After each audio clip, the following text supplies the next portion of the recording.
24 ঘন্টায় 1400-র কাছাকাছি সৈন্য গায়েব, মানে কি শেষ। প্রায় 500টির মতো ড্রোন ধ্বংস, 30টি হেমার্স রকেট। এই সংখ্যাগুলো শুধু সংখ্যা নয়, এগুলো একটি চলমান যুদ্ধের ভয়াবহ বাস্তবতা।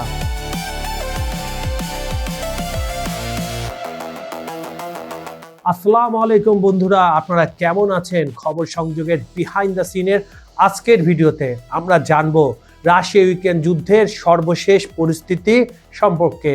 রাশিয়ার প্রতিরক্ষা মন্ত্রণালয় সম্প্রতি প্রকাশিত রিপোর্ট অনুযায়ী গত 24 ঘন্টায় কি ঘটেছে সেটা আমি আপনাদের বিস্তারিত বিশ্লেষণ করে বলবো।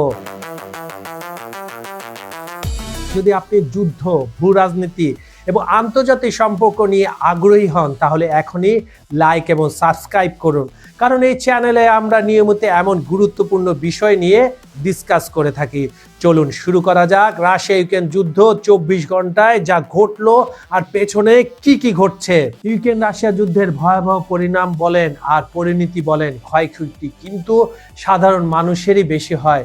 চলুন শুনে আসি বন্ধুরা। দেখুন, যুদ্ধের কথা বলার সময় আমাদের সবচেয়ে আগে মাথায় রাখতে হবে যে এই প্রতিটি সংখ্যার পেছনে রয়েছে মানুষের জীবন। রাশিয়া যে দাবি করছে সেটা যদি আমলে আনা যায় তাহলে পুতিনের সেনাবাহিনীর দাবি অনুযায়ী গত 24 ঘন্টায় ইউক্রেনের সেনাবাহিনী হারিয়েছে প্রায় 1400-র কাছাকাছি সৈন্য। এটা একদিনের পরিসংখ্যান। কল্পনা করুন, একটি ছোট্ট শহরের জনসংখ্যার সমান মানুষ মাত্র একদিনে ভ্যানিশ।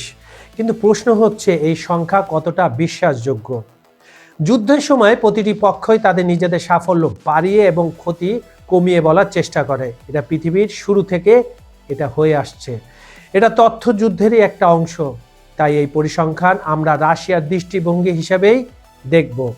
আমি সবসময় একটা কথা বলে থাকি, যুদ্ধ শুরু হলে যে জিনিসটা সবার আগে মৃত্যুবরণ করে সেটা হলো ট্রুথ, সত্যি। তাকেই আগে গলা টিপে মেরে ফেলা হয়, এরপর শুরু হয় মিথ্যার জয়কার। রাশিয়ার ব্যাটেলফিল্ডের ক্যারিশম্যাটিক পরিকল্পনা জেনে আসি বন্ধুরা।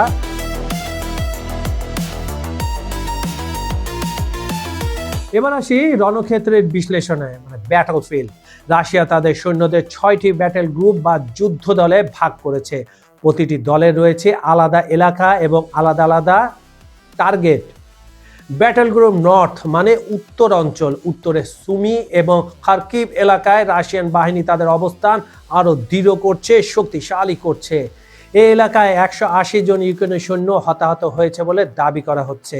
এখানে মজার ব্যাপার কি জানেন? মজার ব্যাপার হলো রাশিয়া ক্রোয়েশিয়ার তৈরি RAK-12 রকেট লঞ্চার ধ্বংস করার কথা বলেছে।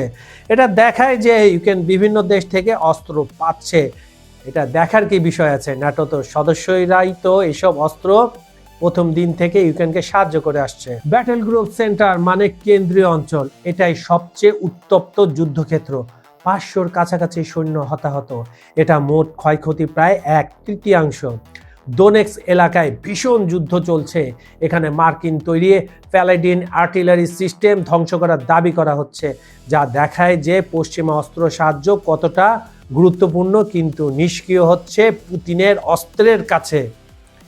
ব্যাটেল গ্রুপ ইস্ট পূর্ব অঞ্চল, জাফরজিয়া অঞ্চলে 260 জন হতাহত। এখানে রাশিয়া দাবি করছে যে তারা শত্রুর প্রতিরক্ষায় গভীরে প্রবেশ করছে। এটা কৌশলগতভাবে খুবই গুরুত্বপূর্ণ একটি এলাকা। বাকি 3টি গ্রুপ, পশ্চিম, দক্ষিণ এবং নিপার গ্রুপও বিভিন্ন এলাকায় সক্রিয়। তারা অ্যাক্টিভ রয়েছে, মোবিলাইজড। প্রতিটি এলাকায় যুদ্ধের ধরন আলাদা। কোথাও সরাসরি যুদ্ধ, কোথাও আর্টিলারি আক্রমণ, কোথাও আবার ড্রোন দিয়ে যুদ্ধ।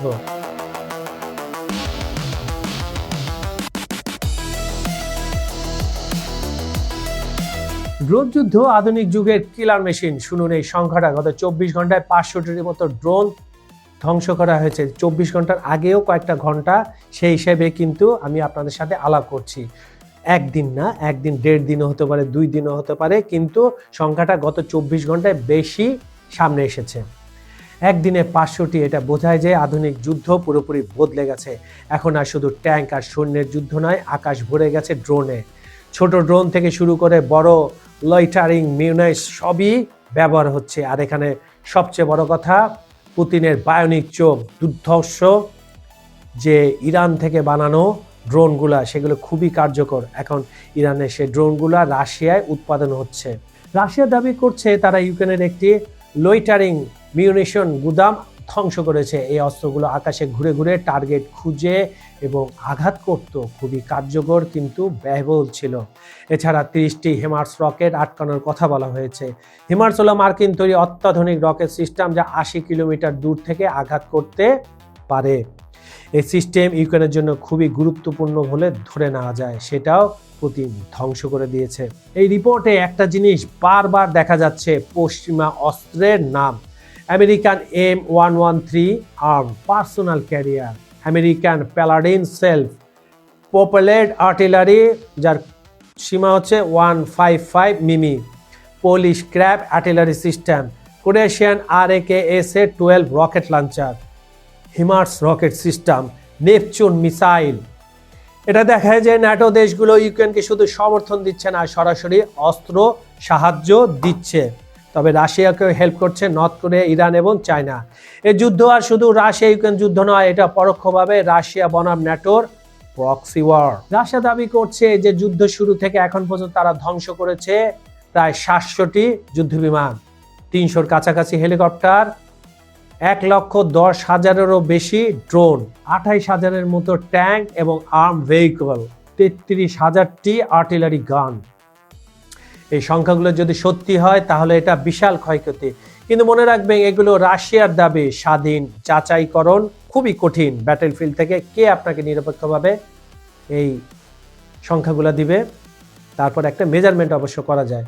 তবে উভয় পক্ষের, বিশেষ করে ইউক্রেনের যে বিশাল ক্ষতি হচ্ছে সেটা এখন সবাই জানে, কারণ দিনের পর দিন তারা অল্প অল্প করে হলেও ভূমি হারাচ্ছে পুতিনের বাহিনীর হাতে। ইউক্রেন রাশিয়া যুদ্ধে 2026 সালের 22 জানুয়ারি পর্যন্ত প্রাপ্ত সর্বশেষ আপডেট নিচে তুলে ধরা হলো। বর্তমানে যুদ্ধটি একটি অত্যন্ত জটিল ও সংকটপূর্ণ পর্যায়ে রয়েছে, যেখানে একদিকে চলছে তীব্র শীতকালীন বিমান হামলা আর অন্যদিকে চলছে পর্দার আড়ালে কূটনৈতিক তৎপরতা। যুদ্ধক্ষেত্রের বর্তমান পরিস্থিতি, জ্বালানি অবকাঠামোয় আঘাত। গত 20, 21 এবং 22 জানুয়ারি রাশিয়া ইউক্রেনের রাজধানী কিয়েভ সহ বিভিন্ন অঞ্চলে এনার্জি সেক্টর মানে জ্বালানি অবকাঠামো লক্ষ্য করে ব্যাপক ড্রোন ও ক্ষেপণাস্ত্র হামলা চালিয়েছে। এখানে ওর শ্রেণীর ক্ষেপণাস্ত্র হামলা চালিয়েছে বলে পশ্চিমারা বলছে। এতে কিয়েভের প্রায় 60% এলাকা বিদ্যুৎহীন হয়ে পড়েছে। এর ফলে কিয়েভের 60% এলাকা বিদ্যুৎহীন হয়ে পড়েছে। তীব্র শীতের মধ্যে তাপমাত্রা হিমাঙ্কের অনেক নিচে -20, -30 এবং -40তেও চলে যাবে। এই ব্ল্যাক আউট সাধারণ মানুষের জন্য চরম মানবিক সংকট তৈরি করেছে। এর ফলে যেটা হবে, সেই লোভী জেলেনস্কির উপর দিন দিন চাপ বাড়বে, তাকে ক্ষমতাচ্যুত করবে ইউক্রেনের সাধারণ মানুষ। এটা আমি বলে রাখলাম, আপনারা লিখে রাখতে পারেন। আর আপনাদের মতামত কি সেটা কমেন্টে জানান। কিয়েভ থেকে প্রস্থান। কিয়েভের মেয়র ভিটালি ক্লিন্টোস্কো জানিয়েছেন জানুয়ারি মাসে প্রায় 6 লক্ষ মানুষ কিয়েভ ছেড়ে চলে গেছেন। শহরে 6,000-এরও বেশি বহুতল ভবনে কোনো হিটিং ব্যবস্থা নেই, সব ধ্বংস। রুশ অগ্রযাত্রা, this is the main point. Donbas অঞ্চল এবং জাপোরজিয়ার ও বেলস্টের দক্ষিণ পূর্ব দিকে রাশিয়া সামান্য কিছু ভূখণ্ড দখল করেছে। অন্যদিকে ইউক্রেন রাশিয়ার ওরিওল অঞ্চলের থার্মাল পাওয়ার প্ল্যান্টে পাল্টা ড্রোন হামলা চালিয়েছে। এখন হামলা হলে তো পাল্টা হামলা হবে, সেটা বড় হোক ছোট হোক। কূটনীতি ও রাজনৈতিক আপডেট। ডোনাল্ড ট্রাম্পের উদ্যোগ। যুক্তরাষ্ট্রের নবনির্বাচিত প্রেসিডেন্ট মানে সেকেন্ড টার্মে গতকাল যেটা 1 বছর হয়েছে, ডোনাল্ড ট্রাম্প সুইজারল্যান্ডের দাভোসে ওয়ার্ল্ড ইকোনমিক ফোরামে ভাষণ দেওয়ার সময় দাবি করেছেন যে রাশিয়া ইউক্রেন একটি শান্তি চুক্তি খুবই কাছাকাছি রয়েছে। আর কত কাছাকাছি ভাই? উনি তো গত 1 বছর ধরে এবং নির্বাচিত হওয়ার আগ পর্যন্ত বলছিলেন 24 ঘন্টার মধ্যে যুদ্ধ থামাবেন, এখন বলছেন কাছাকাছি, কিছুদিন পরে বলে অনেক কাছাকাছি, আগেও বলেছেন অতি সন্নিকটে। আর কত অপেক্ষা করতে হবে আমাদের বন্ধুরা? আপনারাই বলুন তো, ট্রাম্প কি সত্যি কথা বলছে? যাক, ট্রাম্প জানান খুব শীঘ্রই তিনি প্রেসিডেন্ট জেলেনস্কির সাথে বৈঠক করবেন। আবার একবার তো দুপুরে না খেয়ে বের করে দিয়েছিল, আরেকবার আবার মাথায় হাত বুলাই দিয়েছিল, যা ইচ্ছা তাই। শান্তি প্রস্তাব। ব্লুমবার্গের প্রতিবেদন অনুযায়ী ভ্লাদিমির পুতিন জানুয়ারির শুরুতে একটি শান্তি পরিকল্পনার খসড়া পেয়েছেন, যা ক্রেমলিন ইতিবাচক হিসাবে দেখছে। তবে রাশিয়া এখনও তাদের মূল লক্ষ্যগুলো দখলকৃত অঞ্চলের নিয়ন্ত্রণ ছাড়তে একেবারে রাজি নয়। আর ওদিকে লোভী জেলেনস্কি, দুর্নীতিবাদ জেলেনস্কি বলছে তারা 1 ইঞ্চিও জমি ছাড়বে না। আরে বাবা, তোমরা তো যুদ্ধে হাইরা গেছো, তোমরা ফিনিশ, তোমরা আবার কি জমি চাও? ভিক্ষা চাও? যদি তোমার মাথায় ঘেলু থাকতো জেলেনস্কি, তুমি এই যুদ্ধটা শুরু করতে না। তোমাকে ইউরোপিয়ানরা ন্যাটোতে যোগ দাও বলে নাকের গড়া গাধার নাকের ইতে মূলা ঝুলায় না, গাজর ঝুলায় না, সেভাবে ঝুলে রাখছিল, আর তুমি এভাবে লাফায় লাফায় গেছিলা এটা খাইতে। এখন খাও, পুতিনে দিতেছে একদম জায়গা মতো তোমারে। তোমার জন্য আজকে ইউক্রেনের সাধারণ মানুষের এই করুণ অবস্থা, এই লোভী বাটপার এই জেলেনস্কির কারণে।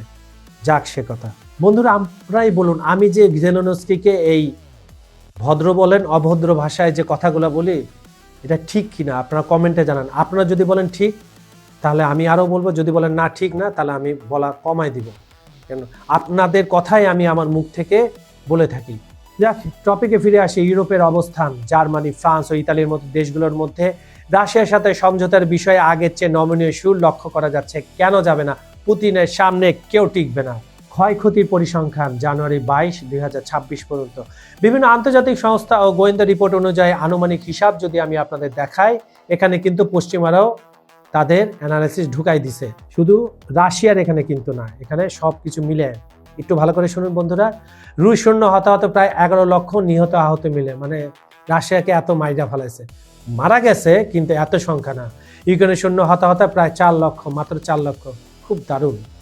অধিকৃত ভূখণ্ড বর্তমানে ইউক্রেনের প্রায় 19.27% থেকে 20% এলাকা রাশিয়ার নিয়ন্ত্রণে রয়েছে। এই একটা জায়গায় পশ্চিমারা ঠিক কথা বলেছে, 20%-এরও বেশি জায়গা দখল হয়ে গেছে ইউক্রেনের। এই রিপোর্ট থেকে আমরা কি বুঝলাম? প্রথমত, যুদ্ধ এখনো তীব্র, প্রতিদিন হাজার হাজার সৈন্য যুদ্ধে জড়িয়ে পড়ছে, মারা যাচ্ছে, ভ্যানিশ হচ্ছে।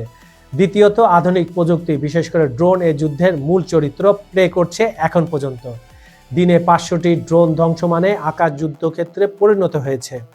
তৃতীয়ত, পশ্চিমা অস্ত্র সাহায্য ইউক্রেনের জন্য অপরিহার্য, কিন্তু খুব কম পাচ্ছে তারা।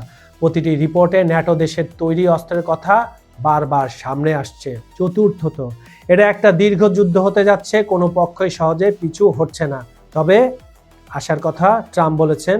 আপনারা কি মনে করেন দর্শক? যুদ্ধ কি দ্রুত শেষ হবে? কমেন্টে জানান। কিন্তু মনে রাখতে হবে, আমি যে রিপোর্ট বিশ্লেষণ করলাম এটা একপক্ষীয় প্রথম দিকে রাশিয়ার দৃষ্টিভঙ্গি, কিন্তু পরবর্তীতে শেষের দিকে যেটা বললাম সেটা পশ্চিম আর রাশিয়া সব মিলিয়ে। আপনারাই ডিসাইড করবেন কোনটা বিশ্বাস করবেন, কোনটা অবিশ্বাস করবেন। ইউক্রেন এবং পশ্চিমা দেশগুলো নিজস্ব হিসাব আছে বা ভিন্ন হবে। যুদ্ধের সময় তথ্য নিজেই একটা অস্ত্র, প্রতিটি পক্ষ তাদের সাফল্য বাড়িয়ে বলে এবং ক্ষতি লুকায়।